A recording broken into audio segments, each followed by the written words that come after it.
He was 32 years old when the fever began. He had conquered the known world in less than 13 years. He had never lost a battle. And then one night in Babylon, after a long banquet with his officers, he felt a chill that would not leave him.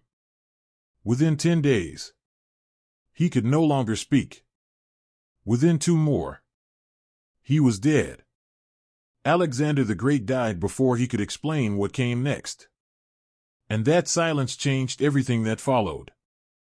There are empires built on clarity. There are dynasties that survive because someone wrote down the plan. Alexander left neither. He left generals who had spent their entire adult lives watching him decide everything. He left soldiers who had marched from Macedonia to India because he told them to. He left conquered peoples who had bent the knee not to an institution, but to a single man who seemed unkillable. And then suddenly, he was gone. The empire did not collapse immediately. It tore itself apart slowly, methodically, because no one knew what Alexander had wanted. Some historians claim he whispered his final instruction.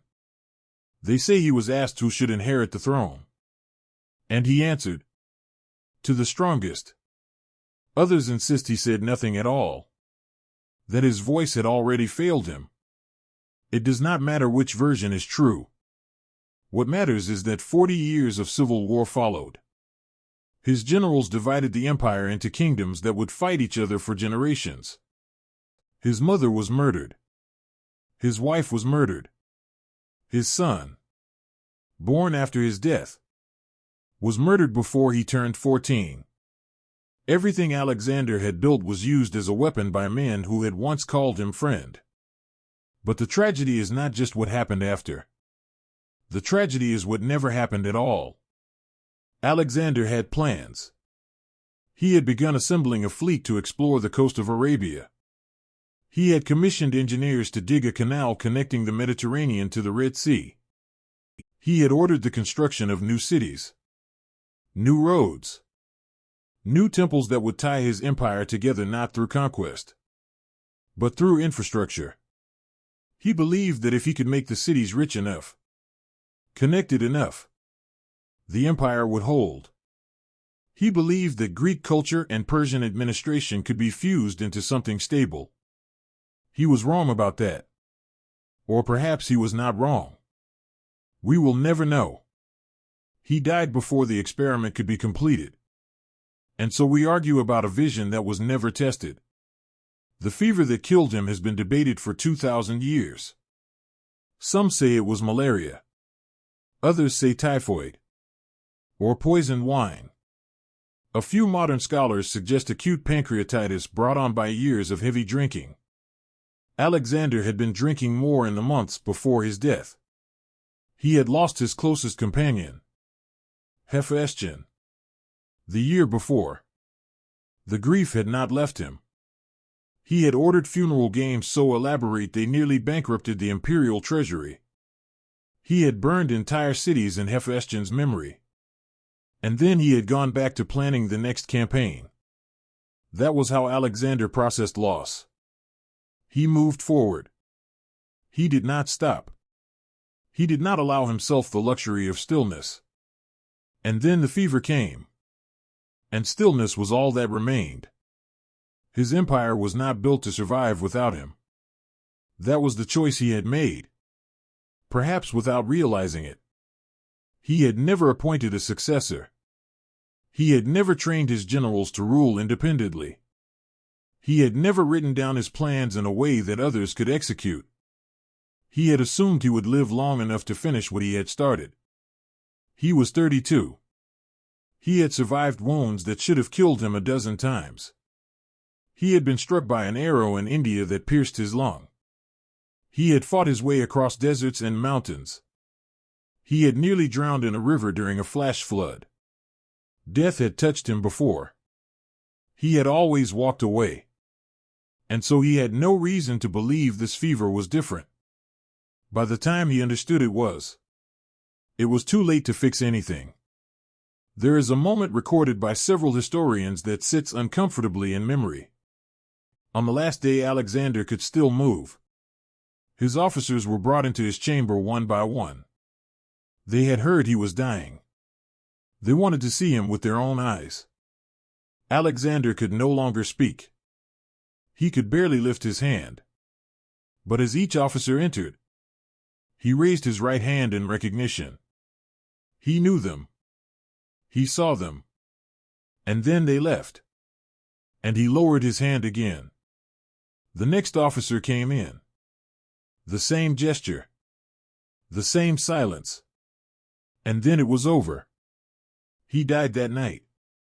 And the officers walked out into a city that no longer had a center. The wars that followed were not random. They were not the result of ambition alone.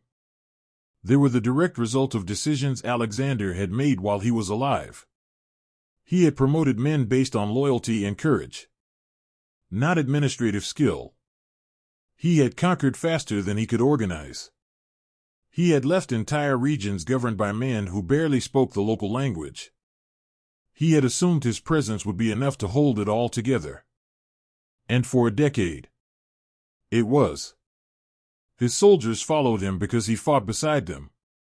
His conquered subjects obeyed because he married their princesses and honored their gods. But the moment he was gone, the structure revealed itself as theater. There was no system. There was only Alexander. And now there was nothing. One of his generals, Ptolemy, took Egypt and declared himself king. Another, Seleucus, claimed Persia and Mesopotamia. A third, Antigonus, tried to reassemble the whole empire and spent 20 years failing. They all used Alexander's name. They all claimed to be finishing what he had started. But none of them could agree on what that was. Alexander had never told them. He had shown them conquest. He had shown them courage. He had never shown them how to govern a world at peace. And so they governed it the only way they knew how. They went to war. His mother, Olympias, tried to place Alexander's infant son on the throne. She killed anyone who opposed her. She was killed in return. His half-brother, Philip Aridaeus, was named co-king despite being intellectually disabled. He was murdered within 3 years. His wife, Roxana, was imprisoned with her young son and eventually executed. His son, Alexander IV, was kept under guard in Macedonia and killed the moment he became old enough to be useful to someone. The bloodline ended not because it was weak, but because it was dangerous. Anyone related to Alexander became a tool. And tools that cannot be controlled are destroyed. The empire fractured into kingdoms that would define the next 3 centuries. The Ptolemaic kingdom in Egypt. The Seleucid Empire across Persia and Syria. The Antigonid dynasty in Macedonia. They fought constantly. They married each other's sisters and then declared war anyway. They built cities and libraries and monuments to Greek culture. They spread Hellenism across the known world. Alexandria in Egypt became the intellectual center of the Mediterranean. The Library of Alexandria held more knowledge than any building in human history. Greek became the common language from Athens to the borders of India. But they never recreated what Alexander had. They never held it all together under one throne. And eventually, Rome came. And Rome swallowed them one by one. But the question that haunts the story is not what his generals did wrong. It is what Alexander might have done if he had lived. He was 32. He had not yet fought a defensive war.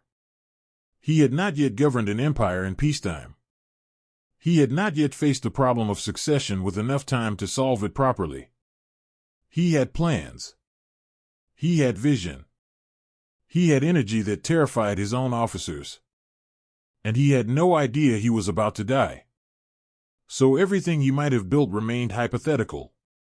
And historians have spent 2,000 years arguing about a future that never existed. Some believe he would have continued east. He had wanted to reach the edge of the world. He had turned back from India only because his army refused to go farther. They had marched for years. They had fought in rain and heat and terrain that broke horses. And when Alexander ordered them forward into the unknown, they said no. It was the only time in his life that happened. If he had lived, he might have tried again. He might have found new soldiers willing to march where the old ones would not.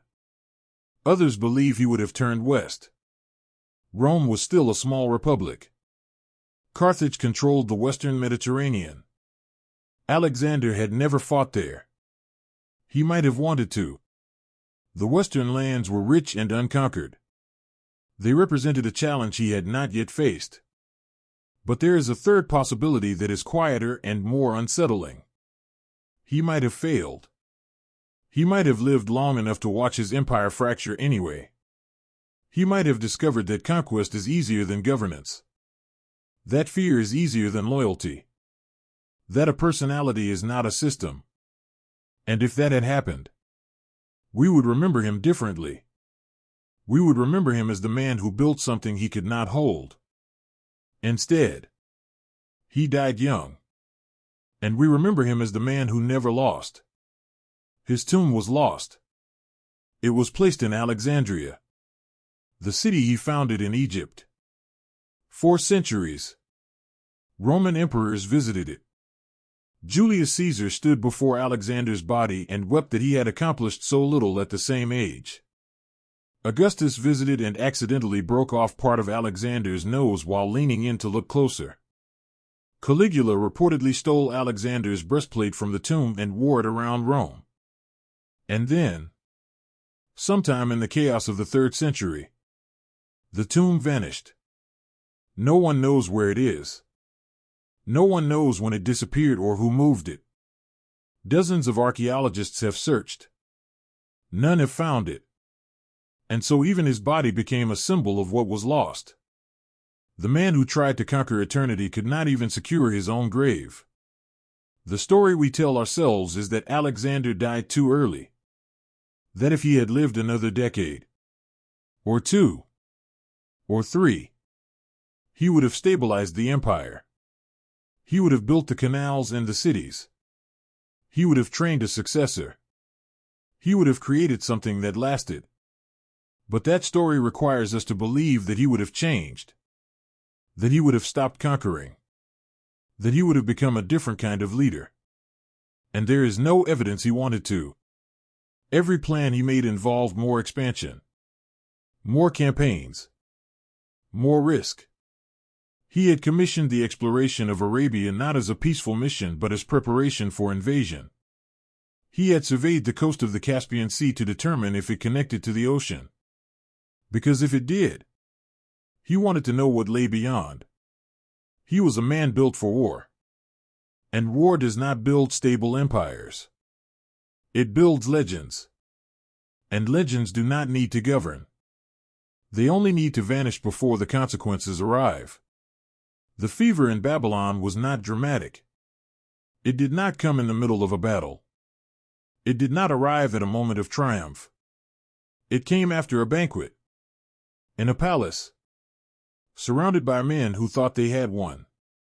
And in 10 days, it erased the most powerful man in the world.